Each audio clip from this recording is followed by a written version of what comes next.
Welcome to the High Rise Podcast, presented by Headset, the leading data and analytics company for the cannabis industry. Emily, you know that saying that the definition of insanity is doing the same thing over and over again and expecting different results? Well, good news. Today, I'd like to talk about safe banking again. So does that make me insane? No, but I'm going to refrain from saying the acronym because it's Voldemort to me. And so, That's or right. like what is it? Bloody Mary in the mirror, or whatever. I'm not saying any of it. But we can talk about what it represents on a larger scale of what we think is happening at the federal level. Yeah, that's right. And I think it's time we get a safe word for safe banking because it's really hard to bring it up again. And to your point, I don't want to really talk about it so much, but I do want to talk about it in the context of some broader federal stuff that's happening and a bit of movement. And I'm hesitant to say momentum, when you're talking about the federal government or the federal government and cannabis, but some movement. And I guess any movement is something, we'll take it. So let's talk about what's happening and let's talk about what it means, and all the kind of nuance that's been coming out over the last handful of days. Great. Okay, so a decade in the making here. We're finally getting ready for a vote in the Senate on well, how can I say it without saying it, right? Some banking regulation changes. And it looks like the official vote is set for Wednesday, September 27th. So just a week away here. Pretty exciting to finally hear that it's going to happen, at least in the committee. Then from the committee, assuming it gets through, we're going to have to, get it in front of the Senate. But that's something. And literally a decade in the making at this point. I mean, we've been talking about this banking regulation that must not be named for 10 years, Yep. which is insane. Again, Yeah. back to that insanity piece. Insanity. And in cannabis years, that's 70. So That's right. we've really been doing this for a while.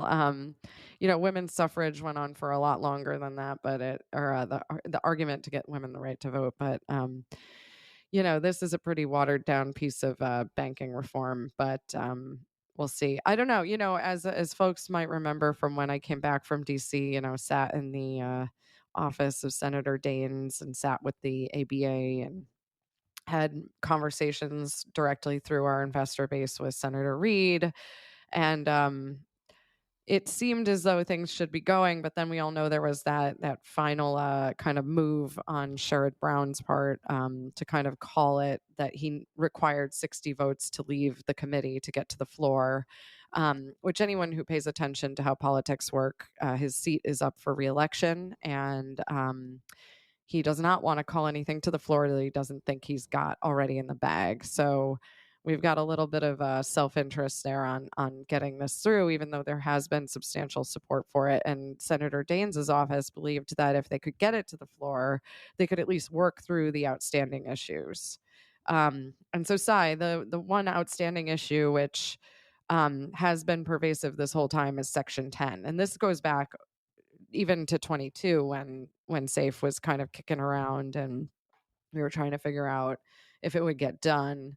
But it's a kind of a third rail for Democrats, and it seems like something that we have to get resolved. So I haven't heard if there's been any language circulating yet in advance of the committee or in advance of getting calling it, but I don't know. And so the September 27th date is according to Marijuana Moment. I just heard this morning from a consultant that there may be some flexibility around that, but that's the word right now.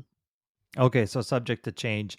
And it does sound like the amendments to the bill are still being negotiated, Right. Including changes related to like the SBA or the Small Business Administration access, stock uplisting, all that stuff. But the Section 10 specifically, you think that's going to be kind of the hang up and the big risk here? That's what we heard directly from the senators who on both sides. So that wasn't, so that's very consistent. So I'll take any consistency I can discover. The big thing is that these things take time, and I think if we've learned nothing else, we know the politicians want to have their mark on things and put their hands on things. And so there will need to be sufficient time to do this. I think we should all be watching also the October 2nd date, which is coming up. And I mean, it's interesting when I started Poseidon with Morgan, we started it and launched Poseidon, and then the government shut down, and we could not get an EIN to get our credit cards or bank accounts open, which was just the beginning of the banking pain that we would experience for 10 more years in cannabis. And here we are. But I don't think we should, overlook the fact that the government has a broader issue kind of looming about if it will shut down. So September 27th, this may happen, but then we may be facing some larger things coming on the backside of it. Yeah. And speaking of banking, it's been reported that there are 755 actively or banks actively banking MRBs or marijuana Yeah. related businesses out there. This is also from Marijuana Moment, a recent article that this information is getting to Congress. Mhm. FinCEN, Financial Crimes Enforcement Center, has been reporting on this for a long, long time. And interesting that it's getting highlighted. 755 banks or credit unions and banks seems like a lot to me. I know it's a large country, but I don't know who these banks are. And I Mhm. don't know if these banks are banking operators, so licensed operators, plant touching businesses, or if they're banking companies like Ancillaries. Headset Yeah. that are ancillary, right? That Right. might be considered marijuana related businesses because, a sizable amount of our revenue does come from the cannabis space. But at the same time, we drive revenue from clients that aren't directly, in the cannabis space. So, I don't know, the details of these 755 banks, but that seems like a big number for how challenging it is. But when you put it in perspective, of the total number of banks and credit unions in the US, which is 11,534 banks and credit unions. That's only about 6%. If you take that, 755 of that 11,000, about 6% are supporting cannabis, which is a pretty small number when you think about it. So I know this information is probably getting out there. People have talked about cannabis has banking already. Yeah.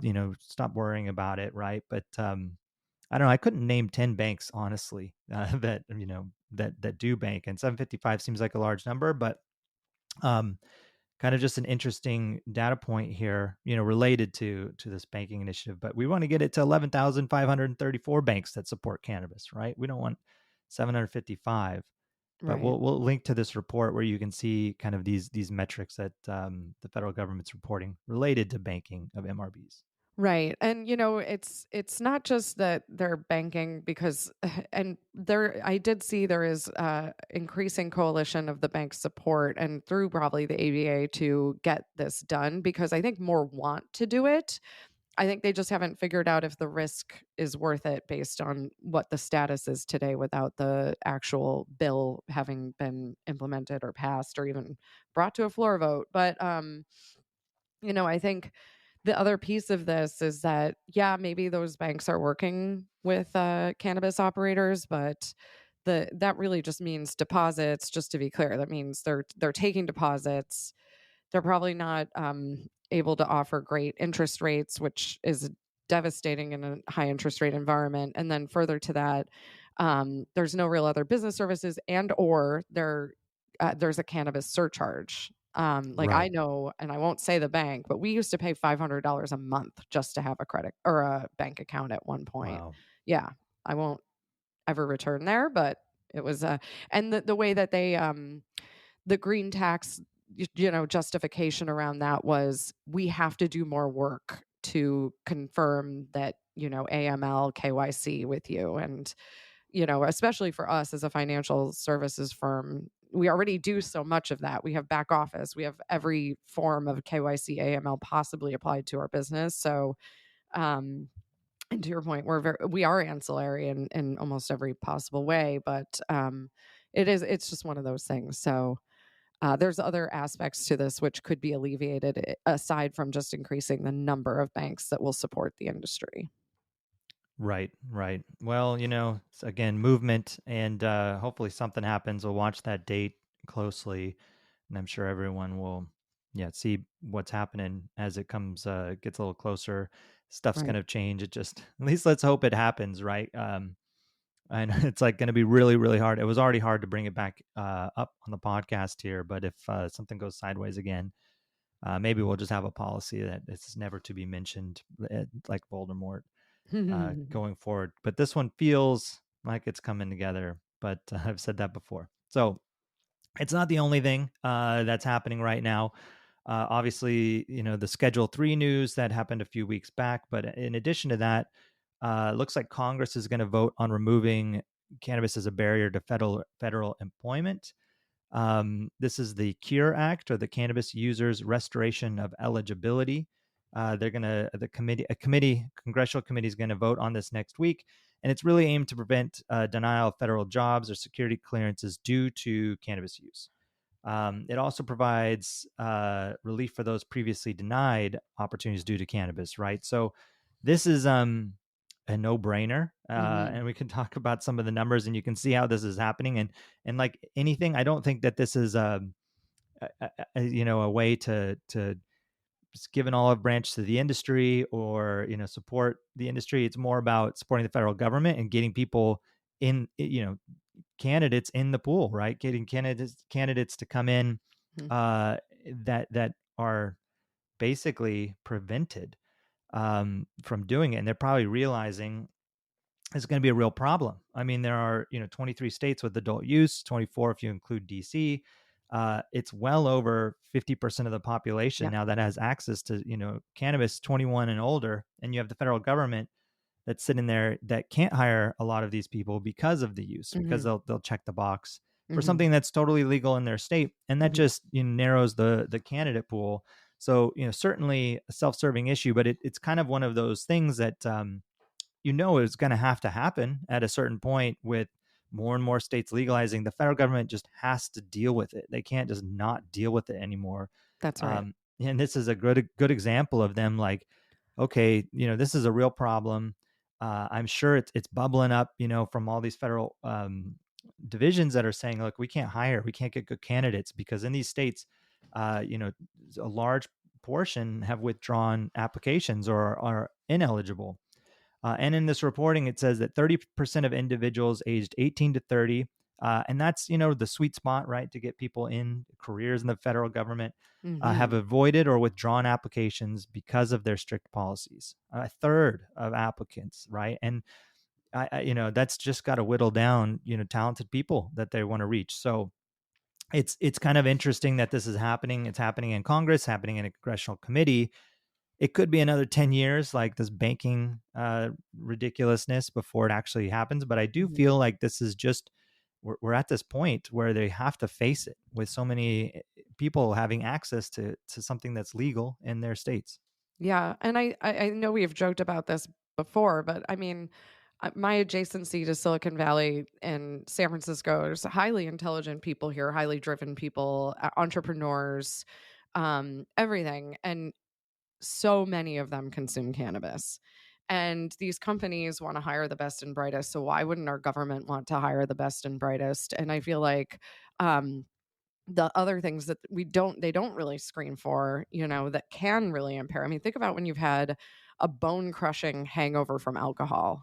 How cognitively sharp are you that day? It's not. Nope. Or I'm not. I mean, it's a challenge, and I think that there's a lot of things that point to this being a better alternative from that standpoint. And I think that you also want people who are critical thinkers, and I think that people who do have a little curiosity and self-select into trying cannabis over maybe some other compounds like pharmaceutical products, etc. You might be working. I mean, so I just think that these are correlations in my mindset, not causation. I want to be clear about that, but I think you could do an interesting Venn diagram in terms of finding high achievers, people who are critical thinkers, people who are looking forward, futuristic thinkers, and this. I mean, Elon Musk, no matter what you say about him, is a good example of this. And he's a polarizing guy and has had some wins and some challenges, but there's no question that he's always trying to push things forward. And I think there's a lot to be learned from that. And I think our government in general could benefit from that. And that's how, if the United States wants to remain a world power, that's the only way we can do it, is through the people who are in office and running it and in our government. So I'm here for it, for obvious reasons. I also just think, we've had this discussion before, but the concept of impairment, I think we should be re-examining as a society. If we're going to put the sharp lens on cannabis, I think we should put the sharp lens on the other things people are taking on a daily basis, and what does that mean. But I do think there could be some interesting testing technologies that come into play that really focus in on active THC versus latent THC, and all of these things I think they could help employers, and I think they could help these agencies to understand how to manage cannabis use in people they want to work with. Yeah, and the federal government kind of getting into this employment issue is second to Amazon. Hmm. We've covered that in the past, and I think it's kind of an interesting parallel. When Amazon started advocating for changes as far as employment and testing for cannabis, they called out that it was due to state legalization. They said many states are increasingly legalizing cannabis, creating a complicated system for like a uniform national pre-employment testing program, right? How can you test in certain markets when it's legal and others where it's illegal? And for a company the scale of Amazon, that's quite challenging. Parallels to the federal government. I'm not Hmm. sure. Amazon probably employs as many people as the federal government, or maybe close to. So similar challenges there. They did call out racial disparities. They said that the data shows that pre-employment marijuana testing disproportionately affects people of color, serving as an employment barrier, right? And diversity is important in these organizations, and it's artificially constraining that. And then they need more people, right? They just need more Hmm. eligible candidates. And again, I think this is the same thing that's happening at the federal government when 30% are withdrawing applications or just avoiding applying Yeah. altogether. That impacts the amount of potential applicants, right? So Amazon said all the same stuff, and they've changed their policy to be able to hire people that have tested or would test positive for cannabis or have had some cannabis use. But they did say it's for unregulated positions. So positions not regulated by the Department of Transportation, Hmm. which is they have a little more room there. But I do think that this is a big reason why they went beyond just saying, you know what, we're not going to test for cannabis anymore for unregulated positions and just call it a day, and get very vocal about changing policy at the federal level and becoming strong advocates for changing policy, probably because of like regulated positions where they're like, okay, well, what does this mean, right? Like cannabis consumer who consumes on the weekends and then drives a truck on Monday, sober, just like maybe drinks on the weekends, drive a truck on, they're, regulated out, right?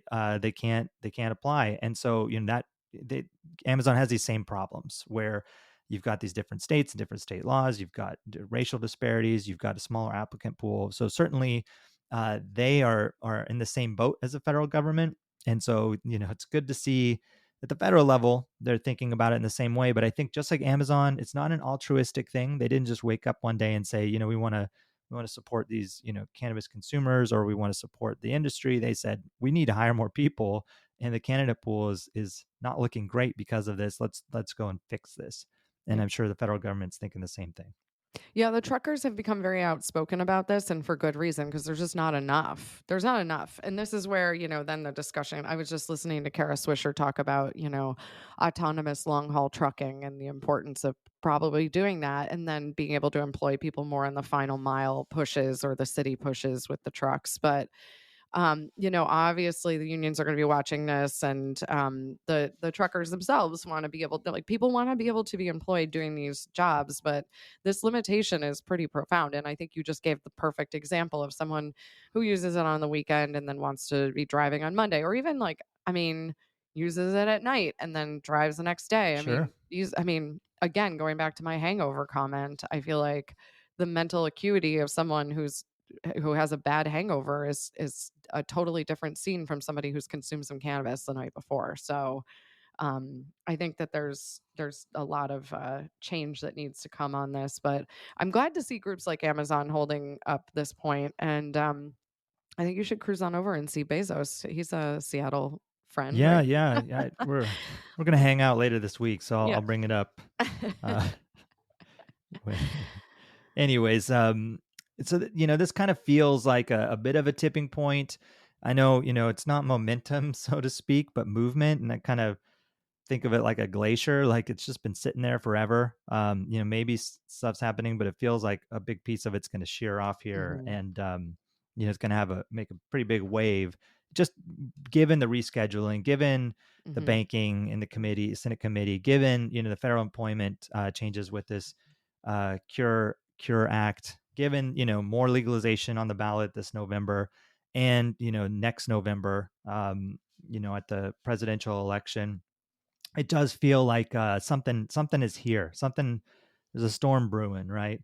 And I was thinking about this in the sense of where are we at with legalization and kind of the parallels to gay Mhm. marriage, which we've Mhm. also talked about in the past, but pulled some numbers, right? And as I mentioned, adult use, right? 23 states, Mhm. 24 if you include DC.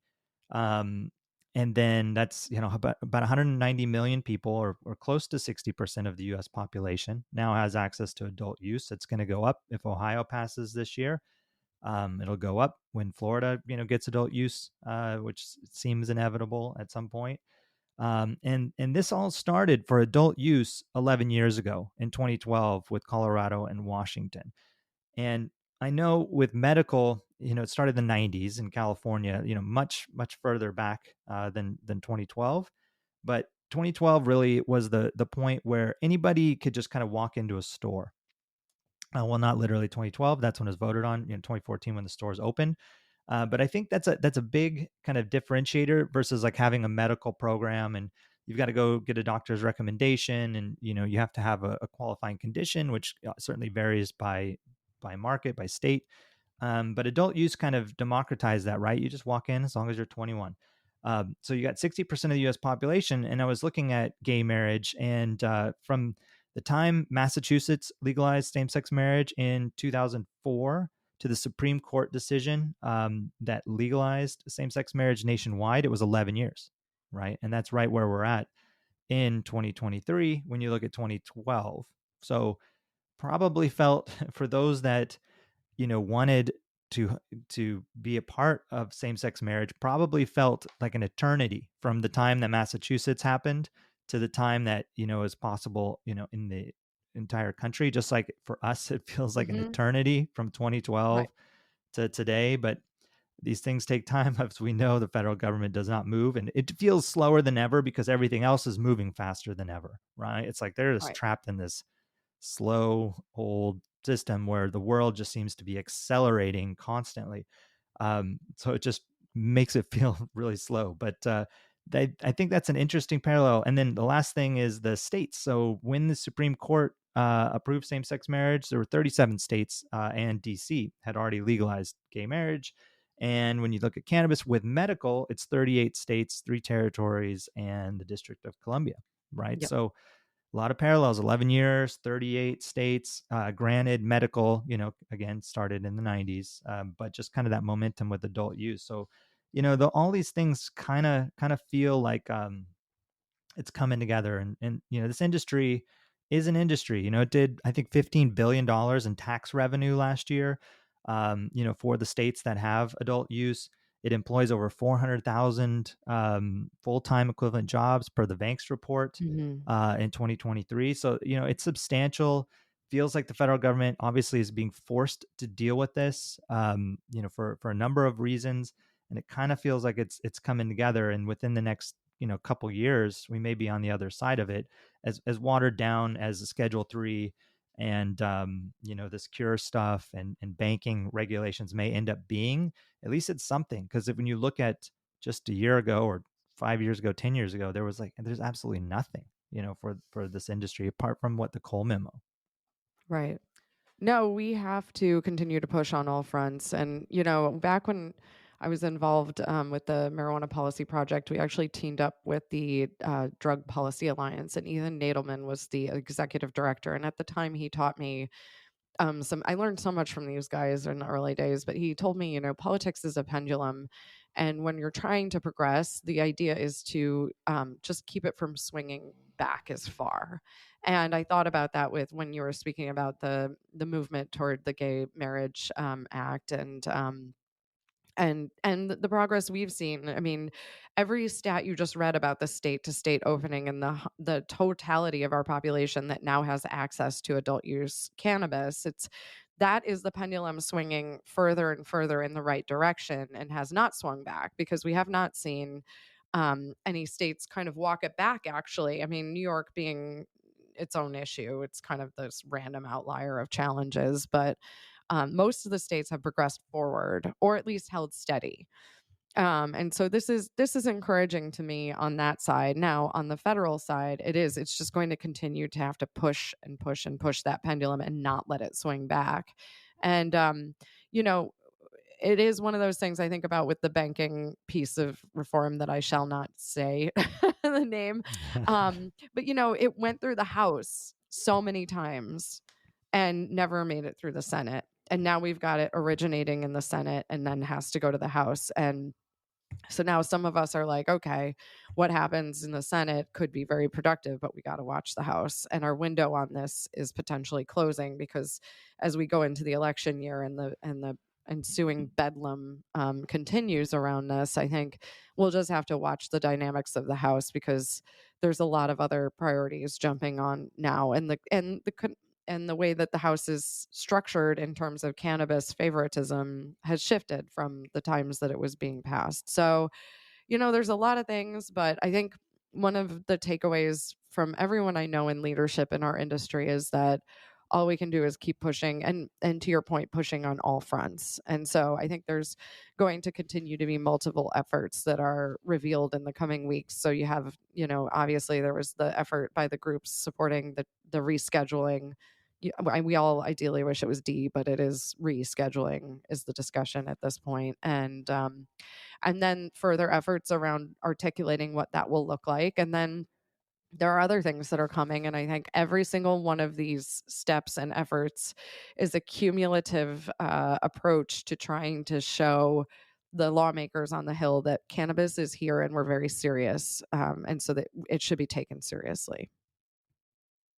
That's for sure. I mean, $15 billion in tax revenue and 400,000 jobs, like nothing to sneeze at. And I was looking up like other industries that employ roughly the same amount, and it's Mhm. things like biotech, like well established, well known categories, right? It's a lot of people. So Yeah. it is time to deal with it. And as we mentioned last week, this is like it's all politics, but it's really not divided by party lines. And it's something we've said forever. But then that study, was it the Brooks Institute that we were talking about? Brookings. Yeah. Brookings, yeah, it showed that it didn't follow the party lines as Right. much, right? It's more of a generational thing, and we all know that the Senate is old, and you can see why it's not hasn't been a big priority for them, but it's really staring them in the face at this point. So, Right.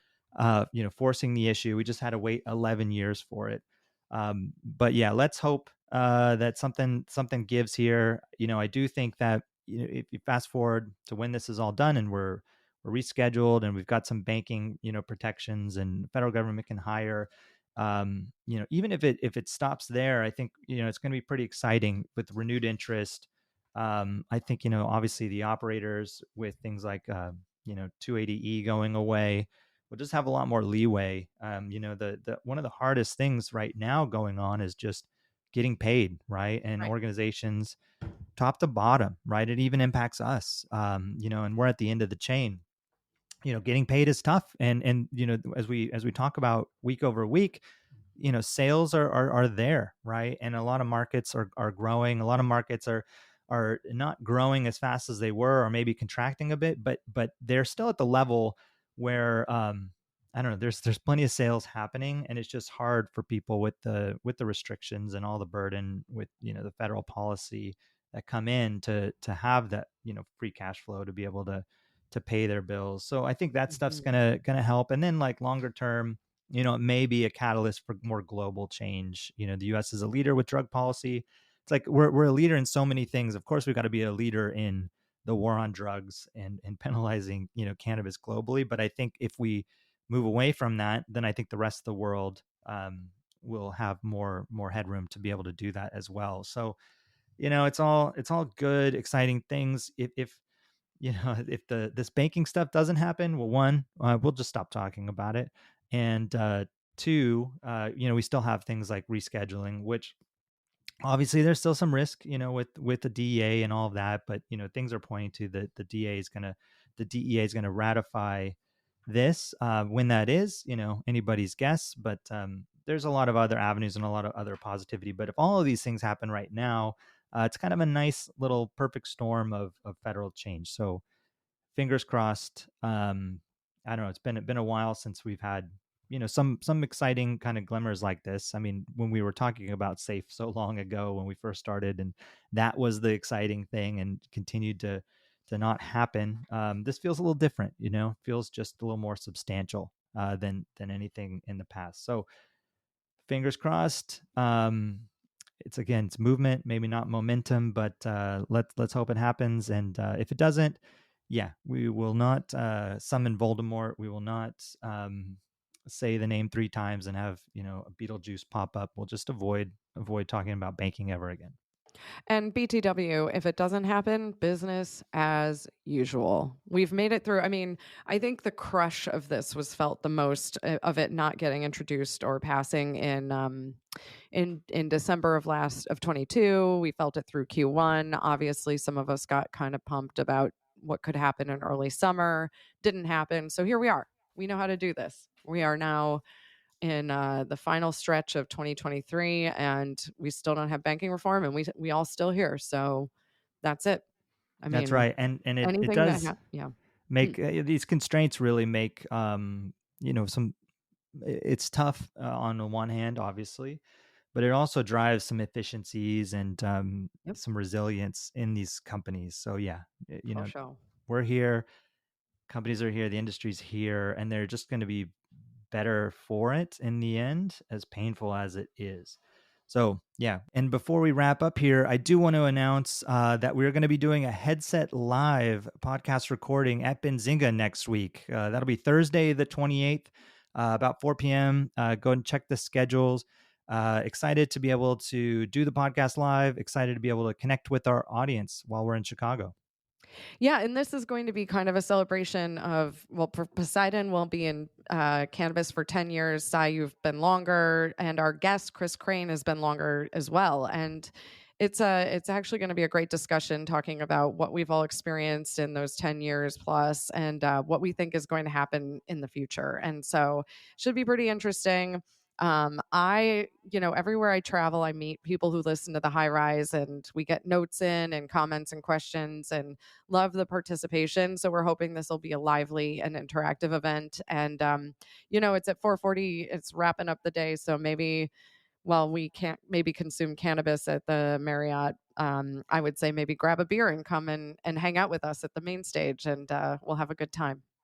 That's a fun idea. And, in Benzinga of old in Miami, we would do poolside sessions. So unfortunately, this will not be poolside, but it will be on the main stage. So come on out, come say hello, and looking forward to seeing everybody. Thanks for listening to the High Rise Podcast, presented by Headset.